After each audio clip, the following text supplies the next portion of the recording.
اللهم صل وسلم وبارك على سيدنا محمد وعلى اله وصحبه وسلم. السلام عليكم ورحمه الله وبركاته. ازيكم حبايبي؟ عاملين ايه؟ معاكم اميره سلامه، والنهارده ان شاء الله وصفه جديده. هنعمل مع بعض الجاتو السواريه.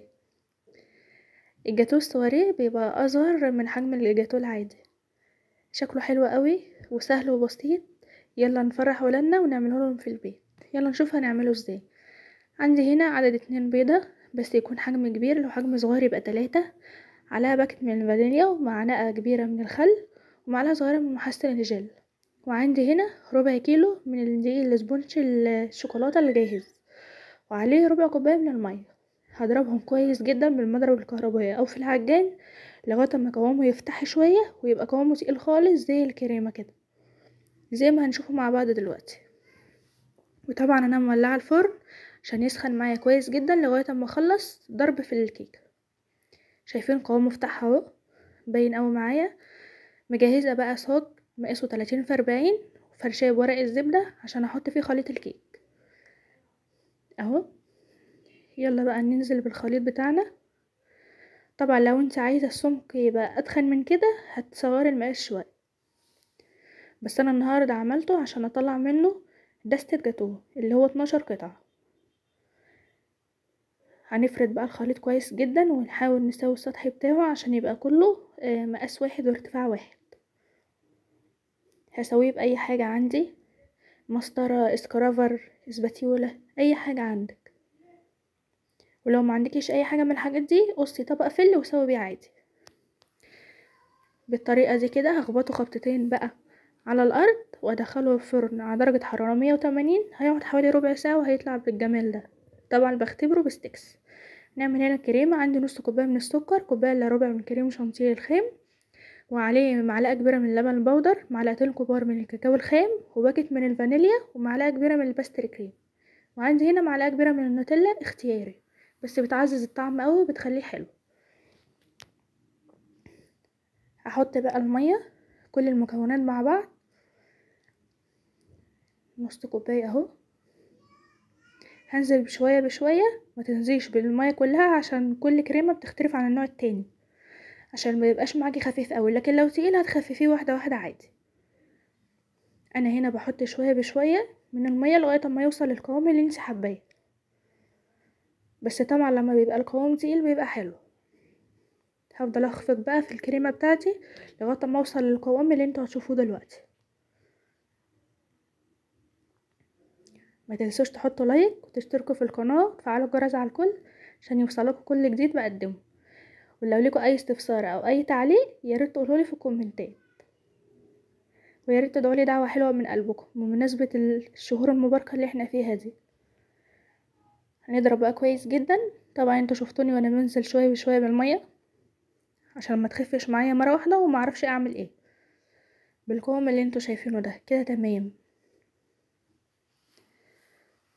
خلاص كده وصلت القوام اللي انا عايزاه، ولا تقيل قوي قوي ولا خفيف قوي. هحطه بقى في كيس حلواني. انا هنا حطيت في كيس حلواني شويه على قد الروزيتات اللي انا هعملها، وحطيت التب اللي انا وريته لكم معايا ده. هنركنها بقى على جنب دلوقتي. ده التب بتاع بلح الشام. ويلا نشوف بقى نعمل ايه في الكيكه. الكيكه لازم تكون بردت تماما يا جماعه، عشان لو سخنه مش هتظبط معايا الجاتوه، وكمان الكريمه هتسيح مني.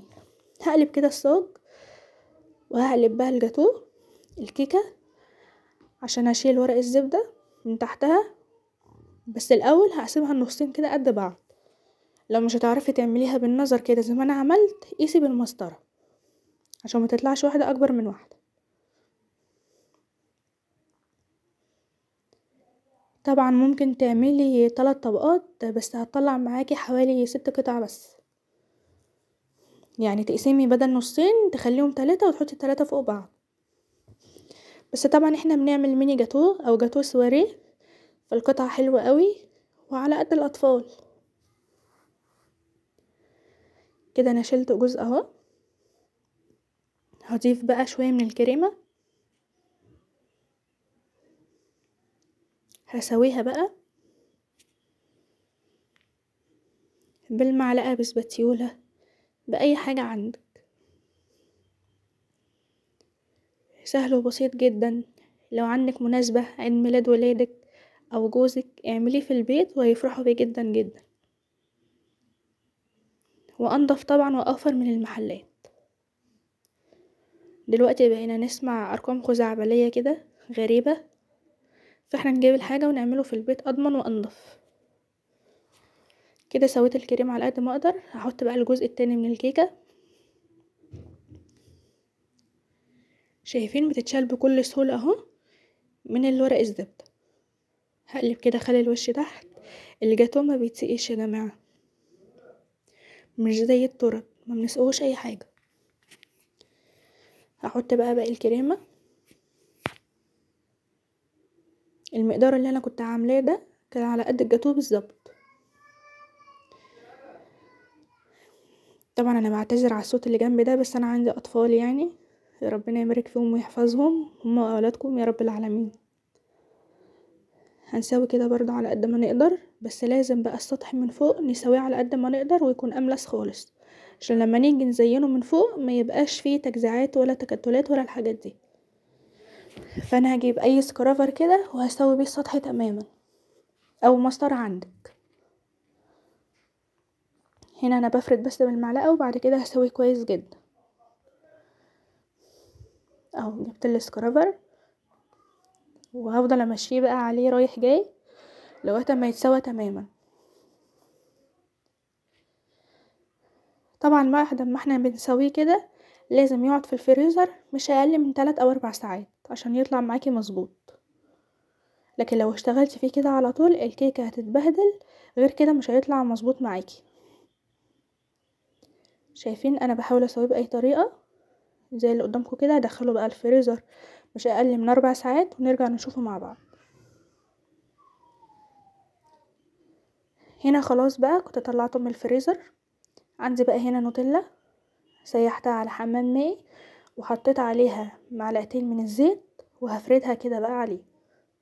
طبعا ممكن جناش اقتصادي، شوكولاتة وتحطي عليها زيت شوكولاتة خام يعني، التزيين اللي انت حباه بقى. ممكن ما تحطيش حاجه خالص وتزيني بالكريمه بس، اللي انت حباه متوفر عندك اعملي بيه. ما توقفوش نفسكوا على حاجه يعني.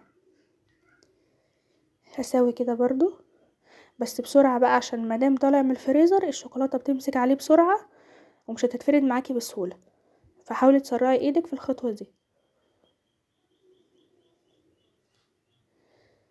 انا بغطي خبطتين كده عشان تتسوى معايا.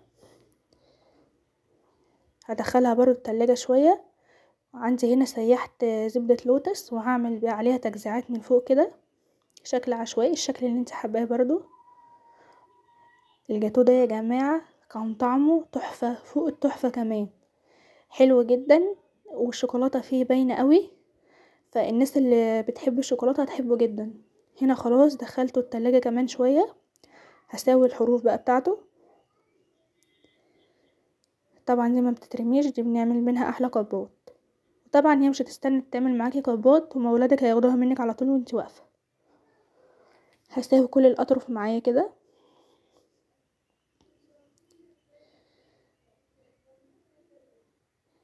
طبعا لازم نقطع او نساوي بسكينة مشرشرة. طبعا السكينة دي بقت موجودة في كل بيت دلوقتي، بتبقى في طقم السكاكين وبقت تتباع برضو لوحدها، فمتوفرة في اي مكان عشان الجاتوه ما يتبهدلش معاكي. كده انا خلاص سويت الاربع اجناب. هقطع بقى اهو، شايفين الجوانب اللي احنا طلعناها. عندي هنا بقى شفشق فيه مية سخنة بتغلي، هحط فيها السكينة. كل لما اجي اقطع حاجة هحط فيها السكينة واطلعها انشفها واقطع بيها على طول. ما ينفعش تقطعي بيها كده على طول عشان الجاتوه يتبهدل منك. كل لما اقطع احطها في قلب المية السخنة وبعد كده اشيلها امسحها. هنا انا بحدد بس قبل ما اقطع عشان تبقى متساوية معايا. شايفين بكل سهولة اهو. احطها بقى في المية السخنة واطلعها انشفها وبعد كده استخدمها تاني. طبعا سهل جدا، مفيش اسهل من كده. هنا انا خلاص اهو. كده انا عملت 12 قطعة بربع كيلو دقيق. ايه رأيكم بقى؟ طبعا لو هتشتروا الدستة دي من بره هتبقى برقم خيالي. هنا انا بصراحة انا كنت عاملاه في عيد ميلاد ابني، طبعا كان شكله حلو جدا وكمان قيم. هنا بقى الكريمه اللي انا كنت شايلاها اعمل بيها روزيتات كده من فوق. طبعا ده برضو التزيين ده يرجعلك، ممكن تعملي التزيين اللي انت عايزاه، بس احنا بنحاول نعمل حاجات بسيطه وتبقى شبه بتاعه بره. عندي هنا بقى كريز وكريسبي اللي هو الذهبي، هحطه برضو. ممكن تحطي شوكولاته اللي هي بتبقى اشكال دي وتعمليها تحطيها بدلهم، ممكن ما تحطيش حاجه وتخلي كريمه بس، فعادي المتاح عندك اعملي بيه. ايه رأيكم بقى؟ خلاص خلصنا. تعالوا نشوف واحدة بقى. شايفين ما شاء الله الطبقة اللي فوق قد اللي تحت، طبقة الكريمة حلوة جدا والتزيين رايق خالص. جبت بقى ورق الكوب كيك ده فتحته وحطيته فيه. ايه رأيكم؟ شوف الفيديو وقومي اعمليه لولادك على طول، هيفرحوا فيه جدا ومش هيصدقوا ان انت اللي عاملاه. يا ريت تقولوا لي رأيكم في الكومنتات. شايفين الحلاوة؟ ما شاء الله شكله حلو جدا اكنك شارياه من بره، محدش هيصدق ان انت اللي عاملاه. زي ما قلتلكوا ما تنسوش تضغطوا على اللايك، ويا ريت تعلقولي بكومنت حلو منكم، واستنوني في وصفات جايه كتير. والسلام عليكم ورحمه الله وبركاته. باي باي.